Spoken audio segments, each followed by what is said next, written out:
Good morning friends, आपका एक बार फिर से स्वागत है हमारे इस चैनल के इस एपिसोड में, जिसमें आज हम डिस्कशन करेंगे कॉलम शेड्यूल ड्राइंग को किस तरह स्टडी करते हैं। तो चलिए हम देखते हैं।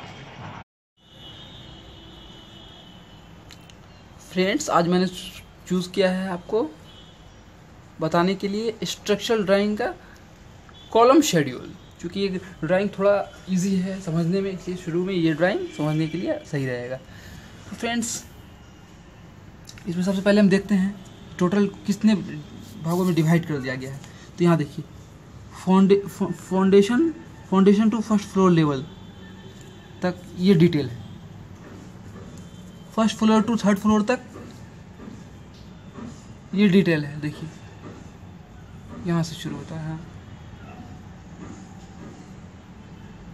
यहाँ से लेकर के यहाँ तक, और फिर थर्ड फ्लोर टू टेरेस तक यहाँ से शुरू हो जाता है इसका डिटेलिंग। ठीक है, तो अब समझ में आ गया। तो हम अभी फ़िलहाल हम लेते हैं किसको, foundation to first floor level, मतलब इसको देते हैं। तो इसमें क्या पहले क्या बताया गया, यहाँ से शुरू करते हैं। कॉलम का लेंथ ब्रेथ कितना रहेगा, तो मतलब कि लंबाई चौड़ाई कॉलम का जो डायमेंशन है इस तरह से होता है, क्रॉस सेक्शन। लेंथ ये हो गया, ब्रेथ ये हो गया। तो लेंथ ब्रेथ क्या रहेगा, ब्रेथ रहेगा 250 और लेंथ रहेगा 400। और जो कॉलम का ये वाला जो होता है इसको ऊंचाई कहते हैं, इसको हाइट कहते हैं। ये हो गया कॉलम का हाइट। तो कहाँ थे हम, यहाँ थे। कॉलम का लेंथ ब्रेथ इतना रहेगा। ठीक है, कंक्रीट मिक्स क्या यूज़ करेंगे, M20, मतलब 1.5-3 कंक्रीट मिक्स यूज़ करेंगे। सेक्शन विथ मेन स्टील किस तरह प्रोवाइड करेंगे, तो मेन स्टील में देखिए 416 का और 412 का, मतलब 416 का देखिए ये एरो बता रहा है कि जो 416 का और 4 साइड में रहेगा, और तो बीच में बचा कौन सा, 412 का बीच में प्रोवाइड कर देंगे। और इसमें रिंग कितना होगा, 2 रिंग होगा। एक बड़ा रिंग जो होगा जो इन सबको जोड़ेगा, बाहर से जोड़ेगा, और जो फिर दूसरा रिंग जो है ये बीच वाले 412 का जो स्टील है उसको जोड़ देने का काम करेगा। तो 2 रिंग इसमें प्रोवाइड होगा। इसी तरह हम आते हैं, और ये कॉलम जो रहेगा, ये कौन सा कॉलम रहेगा, तो ये ऐसे कॉलम का नंबर कितना होगा, ऐसा दो कॉलम बनेगा इस डिटेल के स्टील का। वो उस कॉलम का नाम क्या होगा, F7 एंड F8। तो अब F7 और F8 है कहाँ क्या, तो अब यहाँ आते हैं, हम ग्रिड समझते हैं। देखिए, ग्रिड से मैंने जो पहले भी आपको मैंने बताया था, ये F7 कैसे खोजेंगे। यहाँ F है, F से हम सीधा गए, ये F7 है। तो ये कॉलम, ये जो पाइल कैप है, ये जो कॉलम है, ये वाला जो बीच में जो कॉलम को शो कर रहा है, ये F7 है। और ये वाला 8 की सीध में जो है, तो ये F8 कॉलम है। तो ये दोनों कॉलम का डिटेल जो है, जो अभी मैंने आपको बताया, ये वाला डिटेल होगा F7 F8 का। और ये पाइल कैप के बारे में बताया जा रहा है, बीच में पाइल है और बीच में कॉलम का डिटेल है। अब मान लिया हमको इस कॉलम के बारे में, इस कॉलम के स्टील के डिटेल के बारे में हमको जानना है और इसका साइज जानना है। तो कॉलम कौन सा ये है, ये कॉलम G10 है, जो 300 mm × 500 mm है।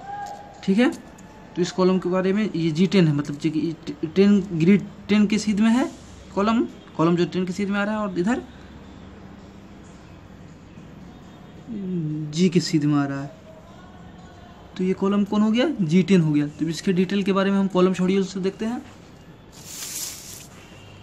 देखिए, यहाँ पे ये नहीं, और यहाँ आ गया G10 का कौन डिटेल है, ये वाला डिटेल है G10 का। कहाँ से, फाउंडेशन टू फर्स्ट फ्लोर तक का हमको देखना है। ठीक है, G10 का डिटेल इसमें है। तो इसमें G10 में का साइज़ क्या है, 300 mm × 500 mm है, जो कि वहाँ भी हम देखे थे। और M20 यूज़ करेंगे कंक्रीट, जिसका रेशियो होगा 1.5-3, जो होता है जनरली M20 का। और इसमें स्टील कौन सा यूज़ करेंगे हम, 20 mm वाला स्टील, 6 स्टील यूज़ करेंगे, जो कि एरो में से बता रहा है कि 3 इधर इस साइड में, 1 2 3, इधर 3 इस साइड में, और 6 16 mm का, जो बीच में 1 2 3 4 5 6 16 mm का। और 3 रिंग इसमें यूज़ करेंगे, एक जो बिल्कुल बाहर से होगा, दूसरा ये वाला, और तीसरा ये वाला जो ये है, ये वाला। रिंग होगा। ये तो ये डिटेल हो गया आपको स्टील का G10 के बारे में। अब चलिए हम देखते हैं लैप लेंथ क्या होता है। तो फ्रेंड्स देखिए, स्लैब से 600 mm नीचे या 600 mm ऊपर तक हम लैप नहीं करते हैं। और दूसरा चीज़, इस यहाँ पर कॉलम में हम स्टीरअप का स्पेसिंग कम रखते हैं, मतलब कि स्टीरअप ज़्यादा प्रोवाइड करते हैं, ताकि यहाँ पे शेयर फोर्स ज़्यादा लगता है और स्टीरअप का काम होता है शेयर फोर्स को रेसिस्ट करना।